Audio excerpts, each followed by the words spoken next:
Hello बच्चों, मैं आपकी उर्मिला टीचर आप सभी का स्वागत करती हूँ। अभी हम पढ़ेंगे अर्थशास्त्र इको का हमने 6 चैप्टर शुरू कर दिया था। वो था हमारा बेरोजगारी। इसमें हमने ये सब चीज़ें पढ़ ली थी। बेरोजगारी क्या होती है, इसका अर्थ वगैरह ये सब हमने पढ़ लिया था। फिर उसके प्रकार जो थे 4 वो भी हमने पढ़ लिए थे, संपूर्ण और खुली बेरोजगारी, अर्ध बेरोजगारी, प्रच्छन्न बेरोजगारी, चक्रीय और घर्षण बेरोजगारी। ये सब पढ़ने के बाद अब हम पढ़ेंगे बेरोजगारी से जो उत्पन्न होते हैं वो कारण क्या है, यानी बेरोजगारी क्यों होती है, उसके कारण पढ़ने वाले हैं आज हम। भारत में बेरोजगारी के प्रमाण की जानकारी आयोजन पंच सेंट्रल स्टैटिस्टिकल ऑर्गेनाइजेशन यानी CSO नेशनल सैंपल सर्वे, यानी जब इसका नेशनल सर्वे किया गया था, और रोजगार विनिमय केंद्रों के द्वारा प्रकाशित होने वाले बेरोजगार के तथ्य प्राप्त होते हैं। साथ ही बेरोजगारी की समस्या के अभ्यास के लिए रचित भगवती समिति के द्वारा भी दी गई रिपोर्ट में भारत की बेरोजगारी का प्रमाण और जिम्मेदार कारणों को दर्शाया गया है। यानी जो भगवती समिति है उसके द्वारा भी जब सर्वे किया गया तो उसमें भी यही था कि बेरोजगारी की, यानी अगर बेरोजगारी है तो उसका कारण, उसकी जिम्मेदार कौन है, उसका जिम्मेदार भारत की बेरोजगारी, उसका प्रमाण, उसकी जिम्मेदारी होती है। भारत में आर्थिक विकास के दर को ऊंचा ले जाने के लिए और बेरोजगारी की समस्या को दूर करने हेतु सन 1951 में आयोजित प्रयास किए गए। यानी कैसे भी हो, 1991 में क्या आयोजित किया गया कि किसी भी प्रकार से वो बेरोजगारी को हम दूर कैसे कर सकते हैं। इसके बावजूद बेरोजगारी की समस्या अधिक तीव्र होती गई, यानी बढ़ती गई, कम नहीं हुई। यानी वो तो क्या कर रहे थे कि इनकी समस्या को दूर करें, कैसे बेरोजगारी दूर हो, लेकिन वो कम होने की बजाय बेरोजगारी और ज़्यादा तेज़ी से बढ़ रही थी। योजना के अंत में बेरोजगारी का सही प्रमाण नीचे दर्शाई गई जानकारी के द्वारा प्राप्त होता है। भारत में प्रथम पंचवर्षीय योजना के अंत में 53 लाख बेरोजगार लोग थे। यानी इतने लोग, जब प्रथम पंचवर्षीय योजना उसके अंत में जब सर्वे किया गया, जब मालूम किया गया, तो कितने लोग उसमें बेरोजगार थे, 53 लाख लोग ऐसे थे जो बेरोजगार थे, यानी उनके पास कोई भी रोजगार का साधन नहीं था। जो 5वीं योजना थे बढ़कर 304 लाख, ये पहली योजना के अंत में था। जब 5वीं योजना तक देखा, 5वीं योजना तो और ज़्यादा बढ़ गए, 304 लाख। यानी बेरोजगार दिन पे दिन बढ़ते गए। इसका एक मेन कारण ये भी होता है कि जनसंख्या तेजी से बढ़ रही थी, और नवी योजना के अंत तक बढ़ करके 348.4 लाख लोग बेरोजगार हो गए। यानी प्रथम वर्षीय से पंचवर्षीय योजना से लेकर नवी पंचवर्षीय योजना के अंतर्गत देखा जाए तो काफ़ी लंबा चौड़ा डिफरेंस हो गया था। इतने लोग बेरोजगार बहुत जल्दी से हो रहे थे, यानी बेरोजगारी की जो तीव्रता थी काफ़ी तेज से हो रही थी। बेरोजगार की उपरोक्त जानकारी के आधार पर से ऐसा निकाला जा सकता है कि भारत में व्यापक प्रमाण में बेरोजगारी दिखाई पड़ती है। यानी बहुत ज़्यादा मात्रा में भारत ही एक ऐसा है जिसमें बेरोजगारी की समस्याएं दिखाई देती है। लोग बहुत बेरोजगार हैं, जिसमें समय के अंतर में बढ़ोतरी होती है। जैसे जैसे समय आगे जा रहा था वैसे वैसे बेरोजगार में भी बढ़ोतरी होती जा रही थी, जो अत्यंत ही चिंता का विषय था। वो चिंता का विषय होगा जिसके घर में 10 जन है, 10 में से 4 कमाएंगे, 4 नहीं कमाएंगे, तो वो फिर उनकी समस्या बढ़ती जाती है। बेरोजगारी की संख्या में हुई बढ़ोतरी के लिए श्रम की आपूर्ति में हुई तीव्र बढ़ोतरी।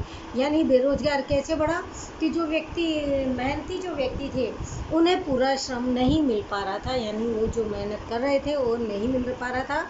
रोजगार के अवसर में मंद बढ़ोतरी, और जो रोजगार के जो अवसर थे वो भी नहीं मिल पा रहे थे, वो भी बहुत धीरे धीरे मात्रा से बढ़ रहे थे। बचत और पूंजी निवेश का नीचा दर, ना लोगों के पास बचत हो पाती थी और ना ही वो पैसा लगा करके कोई रोजगार कर सकते थे। क्षतिपूर्ति शिक्षा प्रणाली जैसे अनेक कारण जिम्मेदार है। भारत में बेरोजगारी की समस्या के उत्पन्न होने के मुख्य कारणों की जांच करते हैं। यानी कौन कौन से ऐसे कारण थे जिसके द्वारा कि भारत में बेरोजगारी की संख्या दिन प्रतिदिन बढ़ती ही जा रही थी। सबसे इसमें मेन पॉइंट और पहला पॉइंट है जनसंख्या वृद्धि का ऊंचा दर। वो मैंने पहले भी बताया, जनसंख्या में कमी नहीं हो रही थी, जनसंख्या तीव्रता से बढ़ रही थी। जितनी ज़्यादा जनसंख्या बढ़ेगी, लोगों को उतने ही ज़्यादा मेंबर बढ़ेंगे, तो उनको उतने ही रोजगार की आवश्यकता होती है। अब है जनसंख्या वृद्धि का ऊंचा दर। भारत में जनसंख्या का कद और जनसंख्या वृद्धि का दर ऊंचा देखने को मिलता है, यानी बहुत ज़्यादा तीव्रता से जनसंख्या बढ़ती है। भारत में जनसंख्या वृद्धि का दर ऊंचा होने से देश की कुल जनसंख्या में अधिक प्रमाण में वृद्धि हुई, यानी भारत में सबसे ज़्यादा तेज़ी से जनसंख्या वृद्धि हो रही है, जिससे श्रम की आपूर्ति में भी तेज़ी से बढ़ोतरी हुई। अब जैसे जनसंख्या ज़्यादा बढ़ रही है, तो लोगों का जितने ज़्यादा लोग हैं तो श्रम भी करेंगे, ऐसा तो है नहीं सारे घर में बैठे रहेंगे, यानी श्रम की पूर्ति भी, अगर कोई रोज़गार मिल जाए मान लो, तो उनको श्रम करने की, उसमें वो मेहनत कर सकते हैं। यानी जितनी ज़्यादा जनसंख्या बढ़े जा रही है, श्रम की आपूर्ति भी उतनी ही अधिक हो रही है, और श्रम बाजार में रोजगार की तलाश में प्रवेश करने वाले नए श्रमिकों का प्रमाण भी बढ़ता जा रहा है। अब वो व्यक्ति क्या करेंगे, वो रोजगार की तलाश करेंगे कि भाई रोजगार मिल जाए तो वो काम कर ले, जिससे उनको इनकम हो जाए, तो वो उसकी तलाश में अधिक मात्रा में लगते हैं। किंतु इसके सामने रोजगार के प्राप्त अवसरों का सृजन अत्यंत ही मंद गति से होता है। लेकिन जितनी ज़्यादा जनसंख्या बढ़ रही है, उतना रोजगार लोगों को नहीं मिल पा रहा है, क्योंकि रोजगार जो हो रहा है वो काफ़ी धीमी गति से हो रहा है, जिससे बेरोजगारी और अर्ध बेरोजगारी की समस्या और भी जटिल होती जा रही है। जब रोजगार ही नहीं होगा लोगों के पास, तो क्या होंगे, बेरोजगार और अर्ध बेरोजगार। एक अंदाज के अनुसार भारत में प्रतिवर्ष 1.70 करोड़ जितनी जनसंख्या में वृद्धि होती है। यह अनुमान क्यों लगा रहे हैं, क्योंकि जनसंख्या हर 10 साल में जनगणना होती है, जनसंख्या की जनगणना हर 10 साल में होती है। अब उसके बीच में तो हम अनुमान ही लगाते रहते हैं। इस प्रकार ऊंची दर पर बढ़ती जनसंख्या के सामने रोजगार प्रदान करने वाले साधन अपर्याप्त, अकार्यक्षम हो तो बेरोजगारी बढ़ोतरी होना स्वाभाविक है। अब जब इतनी जनसंख्या प्रति वर्ष बढ़ती जाएगी, तो इतना रोजगार कहाँ से आएगा, ना तो इतना रोजगार है, ना उनके पास इतना साधन होता है कि वो लोगों को रोजगार दे पाए, जिससे क्या होगा, जिससे बेरोजगारी बढ़ती रहती है। देश में रोजगार वृद्धि जनसंख्या वृद्धि दर की अपेक्षा अत्यंत ही कम है, यानी जितनी मात्रा में जनसंख्या में वृद्धि हो रही है, उतनी मात्रा में रोजगार उपलब्ध नहीं हो रहा है, जिसका क्या कारण होता है, बेरोजगारी की समस्या का सृजन होता है और उसमें बढ़ोतरी। इसका कारण बस यही है कि उसके कारण लोग बेरोजगार रहते हैं। ये तो था हमारा जनसंख्या में वृद्धि का ऊंचा दर। अब दूसरा पॉइंट क्या है, रोजगार के अवसरों में मंद यानी धीमी गति से बढ़ोतरी। रोजगार में वृद्धि और आर्थिक विकास के वृद्धि दर के साथ अत्यंत घनिष्ठ संबंध है। अब रोजगार के द्वारा ही आर्थिक विकास होगा, तो यानी ये दोनों आपस में संबंध हैं, जुड़े हुए हैं। किंतु आयोजन काल के दौरान आर्थिक विकास का दर बढ़ाने के बावजूद रोजगार के पर्याप्त अवसरों का सृजन करने में निष्फलता ही प्राप्त हुई। आर्थिक विकास तो किया जा रहा है, उसकी दर तो बढ़ा रहे हैं, लेकिन सबको रोजगार तो नहीं मिल पा रहा। इसके लिए क्या है, वो निष्फल हो रही है गवर्नमेंट, जो ये दर्शाता है कि भारत का आर्थिक विकास रोजगार के बिना आर्थिक विकास के बिना आर्थिक विकास की तरह। यानी आर्थिक विकास कब होगा, जब लोगों को, सभी लोगों को रोजगार संपूर्ण मात्रा में मिलेगा, तब देश का हम आर्थिक विकास कह सकते हैं, लोगों का आर्थिक विकास कह सकते हैं। भारत में आयोजन के प्रथम 3 दशकों में औसत लगभग 3.5% की दर से आर्थिक विकास का लक्ष्य प्राप्त किया जा सकता है। जो 10वीं पंचवर्षीय योजना, यानी पहली जो 10वीं प्रथम जो थी, स्टार्टिंग थी, उसमें 3.5 की दर से आर्थिक विकास का एक सोचा हुआ था, लक्ष्य था कि ऐसा करेंगे।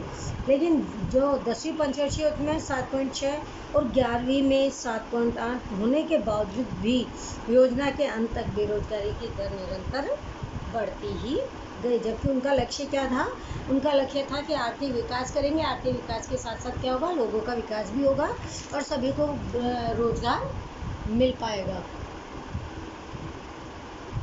कृषि क्षेत्र में हरित क्रांति कुछ विस्तारों के लिए ही सीमित रही। कृषि के अलावा अन्य क्षेत्रों का अपेक्षा कम विकास होने से श्रम की आपूर्ति में बढ़ोतरी के अनुरूप रोजगार के प्राप्त अवसरों का सृजन करने से अपेक्षित सफलता प्राप्त नहीं हो पाई, जिसके परिणाम स्वरूप बेरोजगारी बढ़ती गई। अब है बचत एवं पूंजी निवेश का नीचा दर। भारत में आयोजन के वर्षों में राष्ट्रीय आय में वृद्धि हुई, लेकिन साथ साथ जनसंख्या बढ़ने के कारण जनसंख्या का वृद्धि दर भी कैसा रहा, वो भी ऊंचा रहा। परिणाम स्वरूप प्रति व्यक्ति आय में राष्ट्रीय आय की तुलना में नीचे दर पर बढ़ोतरी हुई, क्योंकि जितने ज़्यादा लोग हैं तो उनके हिसाब से उनकी इनकम नहीं हो रही थी, तो क्या हुआ, उनकी जो आय की तुलना थी वो काफ़ी नीचे दर की ओर से बढ़ रही थी। नीचे प्रति व्यक्ति आय और बोझ रूप जनसंख्या के निभाव में होने वाले खर्च के कारण बचत और पूंजी निवेश का दर भी नीचे रहा। जब सभी लोगों को रोजगार नहीं मिलेगा तो क्या होगा इसमें कि ना तो वो बचत कर पाएंगे। अब बचत नहीं होगी तो पूंजी निवेश कहाँ से होगा। पूंजी निवेश जब भी हम कर सकते हैं जब हमारे पास कुछ पैसा बचत के रूप में रखा हो, जिससे पूंजी निवेश की दर भी नीचे रही। पूंजी निवेश का दर नीचा रहने से उद्योग, कृषि, अन्य क्षेत्रों में रोजगार के प्राप्त अवसरों का सृजन भी न होने के कारण बेरोजगार की समस्या और जटिल हो गई। अब जब लोगों के पास बचत नहीं है, पैसा लगाने को कुछ नहीं है, नहीं अगर बचत हो, पैसा है, तो वो रोजगार खुद कोई भी व्यवसाय करके रोजगार ले सकते हैं उसमें, ताकि वो बेरोजगार नहीं रहे। लेकिन उनकी जो इनकम थी, जो आय थी, वो कम होने के कारण ना तो वो बचत कर पाते थे और ना बचत नहीं होगी तो वो पूंजी निवेश भी नहीं कर सकते थे। अब है पूंजी प्रधान उत्पादन पद्धति। भारत में पूंजी की कमी है जबकि श्रम विपुल प्रमाण में। भारत में क्या है कि पैसा कम है, मेहनत करने वाले लोग तो बहुत है। ऐसी परिस्थिति में बेरोजगारी की समस्या को हल करने के लिए श्रम प्रधान उत्पादन पद्धति अपनाना अधिक अनुकूल है, किंतु भारत में विशेष रूप से द्वितीय पंचवर्षीय योजना से बड़े एवं आधारभूत उद्योगों के विकास की नीति को अमल किया गया। पंचवर्षीय योजनाओं में भी पूंजी प्रधान उत्पादन पद्धति के सापेक्ष श्रम प्रधान उत्पादन पद्धति को कम महत्व दिया गया। कृषि एवं औद्योगिक क्षेत्र में अधिक से अधिक यंत्रीकरण को अपनाया गया। कृषि क्षेत्र में क्या किया, यंत्रों के माध्यम से उपज की गई, कृषि का उत्पादन किया जाने लगा, जो रोजगार के अवसरों में अत्यंत मंद गति से बढ़ोतरी करता था। अब ये क्या है, जब टेक्निकल जो यंत्र वगैरह से जब काम करेंगे तो इसमें भी लोगों की आवश्यकता नहीं होती है। बड़ी बड़ी औद्योगिक इकाई में उत्पादकता बढ़ाने के लिए संगठित मजदूर मंडल से सुरक्षा प्राप्त करने के लिए कम श्रम का उपयोग हो, ऐसी उत्पादन पद्धति का उपयोग किया गया। यानी कम श्रम, लोगों को मेहनत ज़्यादा नहीं करनी पड़े।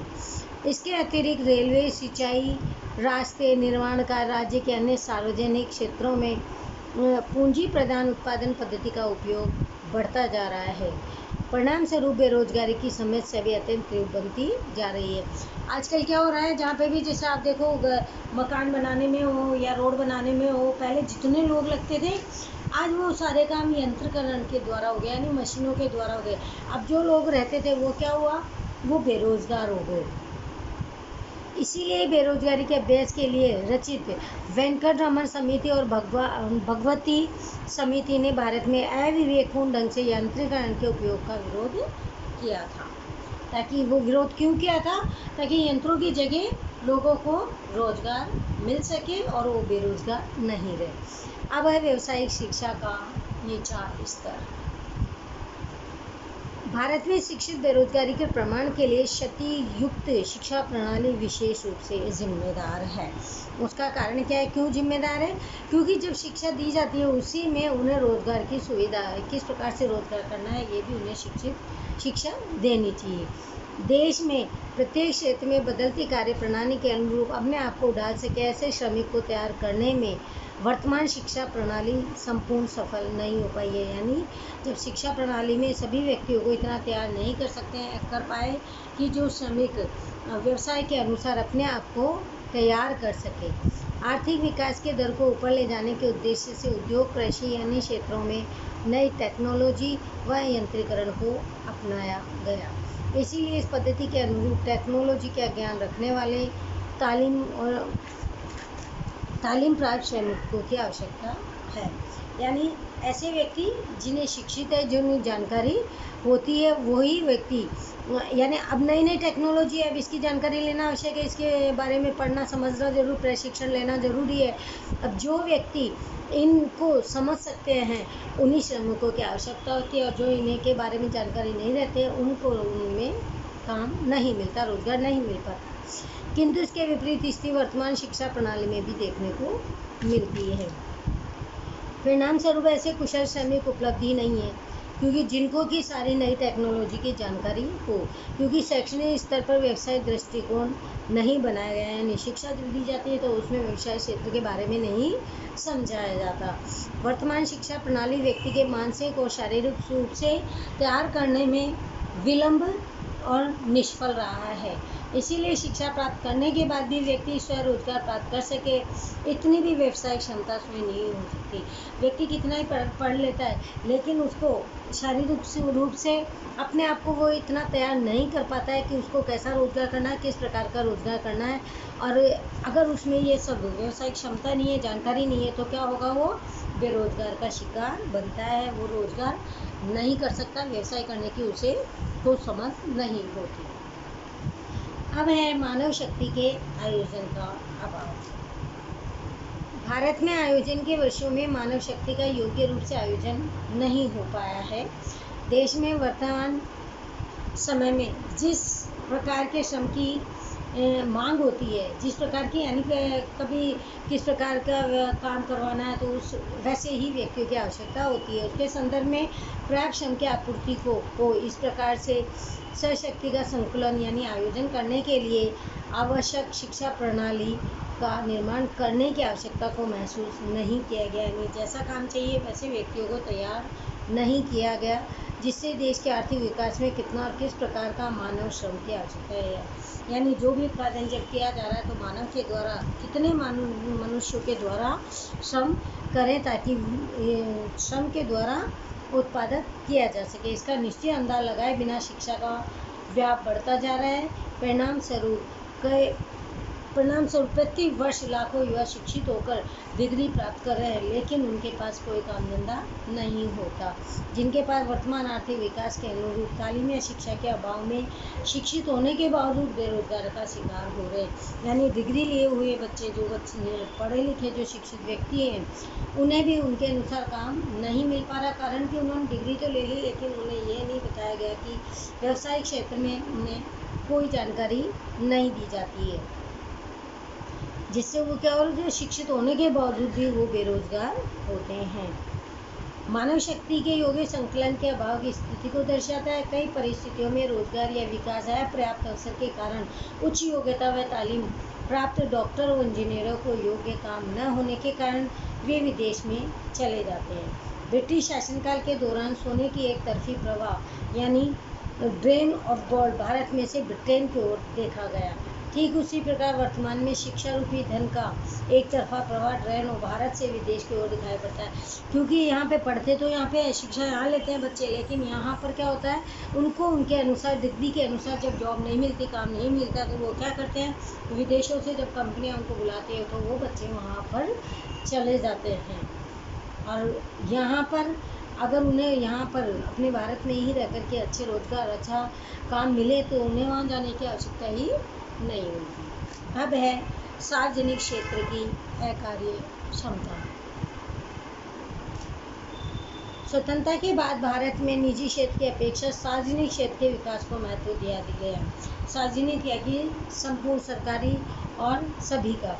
सार्वजनिक क्षेत्र में रोजगार के सृजन का जो लक्ष्य रखा था, उस प्रकार की सार्वजनिक क्षेत्र की इकाइयों की संख्या और उसमें होने वाले पूंजी निवेश में असाधारण बढ़ोतरी हुई। सार्वजनिक क्षेत्र में रोजगार के सृजन का जो लक्ष्य रखा था, उस प्रकार की रोजगारी के अवसरों को सृजन करने में सार्वजनिक क्षेत्र अपनी कार्य क्षमता के कारण सफल नहीं हो पाया। निजी क्षेत्र के रोजगार के अवसरों का सृजन करने की क्षमता विशेष किंतु सार्वजनिक क्षेत्र को प्राथमिकता देने के उद्देश्य से और निजी क्षेत्र पर अंकुश लगाया गया। निजी क्षेत्र के विकास के प्रति घोर उपेक्षा की गई, जिससे रोजगार के अवसर का पर्याप्त प्रमाण में सृजन नहीं हो पाया, जो बेरोजगारी के लिए जिम्मेदार है। और अब पढ़ेंगे हम कृषि क्षेत्र की विकास की उपेक्षा। भारत एक कृषि प्रधान देश है। भारत के ज़्यादातर लोग गांव में ही रहते हैं। आप गांव में रहेंगे तो वो क्या करेंगे, खेती ही करते हैं। यह जनसंख्या रोजगार के लिए कृषि क्षेत्र पर आधारित है। अब इनका क्या है, ये जो भी गांव में जो भी जनसंख्या रहती है, जितने भी लोग रहते हैं, तो उनका रोजगार का साधन भी क्या होता है, वो कृषि ही होता है, क्योंकि कृषि से ही वो जुड़े हुए होते हैं। कृषि क्षेत्र में अधिक रोजगार के अवसरों का सृजन हो सके, यानी बहुत ज़्यादा रोजगार मिल सके, इसीलिए आयोजन अनिवार्य है। भारत की आर्थिक विकास नीति में कृषि क्षेत्र की अपेक्षा अन्य देशों को अधिक महत्व दिया गया है। परिणाम स्वरूप कृषि क्षेत्र को अपेक्षाकृत कम महत्व मिलने से कृषि क्षेत्र का अपेक्षित विकास नहीं हो पाया। यानी कि किसानों को, यानी जो किसान लोग हैं, गाँव में जो व्यक्ति रहते हैं, वो कृषि करते हैं। अब कृषि में अगर पूरा ध्यान नहीं दिया जाता है तो वो अपेक्षित परिणाम भी नहीं मिलते हैं, क्योंकि वो जितना वो लोग जानते हैं उसके अनुसार ही वो अपनी फसलों को यानी उत्पादन करते हैं, जिससे कृषि क्षेत्र में लगे हुए श्रमिकों को पूर्ण समय के लिए रोजगार उपलब्ध नहीं, क्योंकि वो विकास उनका अगर करे तो उनको रोजगार भी मिल सकता है, लेकिन रोजगार कहाँ मिलेगा उनको रोजगार मिल ही नहीं सकता, क्योंकि सिर्फ और सिर्फ वो कृषि पर ही डिपेंड होते हैं। कृषि क्षेत्र में हुई हरित क्रांति का लाभ भी देश में पंजाब, हरियाणा जैसे कुछ राज्यों को भी प्राप्त है। इसीलिए कृषि क्षेत्र में सर्वात्रिक रोजगार के अवसरों का सृजन नहीं हो पाया। यानी जो हरित क्रांति जो चलाई थी वो सभी जगह के लिए नहीं थी, सिर्फ पंजाब, हरियाणा जैसे कुछ ऐसे राज्य हैं वहीं पे हुआ था, जिससे क्या हुआ, बाकी औरों को इसका फ़ायदा नहीं हो पाया। बढ़ती हुई जनसंख्या का कृषि क्षेत्र पर बोझ, अपर्याप्त सिंचाई की सुविधा, कृषि क्षेत्र की अपर्याप्त सुविधा, अनिश्चित अपर्याप्त वर्षा, कृषि क्षेत्र में रहे तथा जोखिम के कारण भारत कृषि क्षेत्र का अपेक्षित विकास नहीं हो पाया।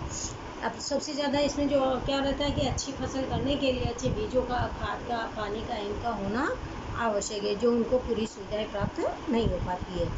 साथ ही ग्रामीण विस्तार में कृषि के अलावा अन्य क्षेत्र में विकास भी मर्यादित रहा है, सीमित रहा है। विशेष तौर पर कृषि क्षेत्र पर आधारित ग्रामीण क्षेत्रों में मौसमी और प्रचंड बेरोजगारी व्यापक देखने को मिलती है। जैसे कई फसलें ऐसी होती हैं जहाँ पर पानी सिंचाई के लिए सिर्फ बरसात पर ही निर्भर रहना पड़ता है, तो वो ऐसी मौसमी और प्रचंड बेरोजगारी भी होती है कि उसके बाद वो क्या करेंगे, वो बो देंगे और फसल जब पक जाएगी तो काट लेंगे, उसके बीच में वो क्या करेंगे, यानी वो सिर्फ बेरोजगार रहते हैं। अब है श्रम की मर्यादित गतिशीलता। कई परिस्थितियों में श्रम की मर्यादित गतिशीलता के कारण भी बेरोजगारी की समस्या का सृजन होता है। भारत में कई बार सामाजिक परिबल, पारिवारिक संबंध, भाषा, धर्म, रीति रिवाज, संस्कृति, जानकारी का अभाव, वाहन व्यवहार की अपर्याप्त सुविधा तथा आवास की समस्या जैसे अनेक कारणों से भी श्रम की गतिशीलता में अवरुद्धता फैलती है। अब सभी के अपने अपने त्यौहार होते हैं, क्योंकि भारत में क्या वैसे भी सभी लोगों के देश है, सभी संस्कृति के दो लोग यहाँ पे रहते हैं, तो उनकी फिर भाषा, धर्म, रीति रिवाज ये सब भी अलग है। अब उनके अनुसार ही उन्हें सुविधा पूरी चाहिए, जो कि उनके पास पूरी सुविधा न तो रहने की होती है, ना उनके पास सब साधन होते हैं, ना उनके पास रोजगार होता है, जिससे क्या होता है कि वो उनकी श्रम की गतिशीलता में रुकावट पैदा करते हैं, जिसके कारण भी बेरोजगारी में वृद्धि होती है। उच्च शिक्षा प्राप्त लोग गांवों में पिछड़े एवं दूर के विस्तारों में काम मिलने के बावजूद भी वहां जा नहीं सकते हैं, क्योंकि दूरी में वाहन वगैरह की सुविधा भी उनके पास नहीं होती। ऐसी परिस्थिति में बेरोजगार रहना ही पसंद करते हैं। ज़्यादातर ऐसे व्यक्ति शहरों में हो रहे मिले इसके आग्रही होते हैं। ऐसे संभव न हो सकने के कारण उन्हें अनिवार्य रूप से बेरोजगार रहना पड़ता है। शहरी जीवन शैली सुविधाओं से आकर्षित लोग गाँव में जाना पसंद ही नहीं करते। अब जो शहर के लोग हैं, चाहे उनके पास रोजगार नहीं है, बेरोजगार है, तो भी वो गाँव में वापस से जाना पसंद नहीं करते हैं। अब लास्ट है अपर्याप्त आंतरिक ढांचागत सुविधा। ग्रामीण विस्तार में अपर्याप्त आंतरिक ढांचागत सुविधाएं भी बेरोजगारी की समस्या का मुख्य कारण है। गांव में अपर्याप्त वाहन व्यवहार की सुविधाजनक पक्के रास्ते की कमी, शिक्षा, आरोग्य और बिजली अपर्याप्त सुविधा के कारण ग्रामीण विस्तार में रोजगार के पर्याप्त अवसरों का सृजन यानी पर्याप्त रूप से लोगों को रोजगार नहीं मिल पाया है। जैसे कि ग्रामीण क्षेत्रों में उद्योगों के लिए सस्ते दर पर श्रमिक और कृषि क्षेत्र के साथ संलग्न उद्योगों को कच्चा माल आसानी से उपलब्ध करवाया जा सकता है, किंतु औद्योगिक क्षेत्रों को लगातार और पर्याप्त बिजली की सुविधा का अभाव होने के कारण लोग ग्रामीण विस्तार में उद्योगों की स्थापना करने के लिए तैयार ही नहीं होते। क्योंकि नहीं होते? क्योंकि उनको बिजली पूरी नहीं मिल पाती है, तो उत्पादन कैसे करें? ना पानी की सुविधा, ना कच्चे माल की सुविधा, जिसके कारण उनका उत्पादन रुक जाता है। यानी औद्योगिक क्षेत्रों में जो लगातार वो वृद्धि करना चाहते हैं वो सब उनका रुक जाता है। परिणाम स्वरूप रोजगार के नए अवसरों का सृजन न हो पाने के कारण बेरोजगारी अस्तित्व में आती है, जिससे कारण क्या होता है कि उन्हें बेरोजगारी मिलती है। उपरोक्त कारणों के अलावा भारत में राष्ट्रीय रोजगार नीति का अभाव, औद्योगिक क्षेत्र को प्रोत्साहन मिले ऐसे वातावरण का अभाव होता है, प्राकृतिक संसाधन का अपर्याप्त उपयोग भी बेरोजगारी की समस्याओं के लिए जिम्मेदार होता है। और ये अभी हमने इनके कारण पढ़े। बेरोजगारी उत्पन्न क्यों होती है? सबसे मेन पॉइंट है जनसंख्या वृद्धि का कारण, फिर रोजगार के अवसर जो होते हैं वो बहुत धीमी गति से होते हैं, लोगों के पास बचत नहीं हो पाती तो वो पैसा कहाँ से लगाएंगे, पूंजी प्रधान उत्पादन पद्धति, व्यावसायिक शिक्षा का नीचा स्तर, मानव शक्ति के आयोजन का अभाव, फिर है सार्वजनिक क्षेत्र की अपारदर्शिता, कृषि क्षेत्र के विकास की उपेक्षा और श्रम की मर्यादित गतिशीलता, अपर्याप्त आंतरिक ढांचागत सुविधा। आज हमने पढ़ा बेरोजगारी के कारण, यानी बेरोजगारी किन किन कारणों से उत्पन्न होती है। और आज का लेक्चर हम यहीं पे रोकते हैं, आगे का कंटिन्यू, यानी अब इनको कम करने के उपाय, अभी कारण तो देख लिए हमने, कम करने के उपाय हम इन्हें आगे कंटिन्यू करेंगे, कल पढ़ेंगे। तब तक अब आपके 2 नवंबर से एग्ज़ाम स्टार्ट होने वाले हैं, तो आप उनकी तैयारी में भी लग जाएं। Okay, thank you everyone, bye बच्चों।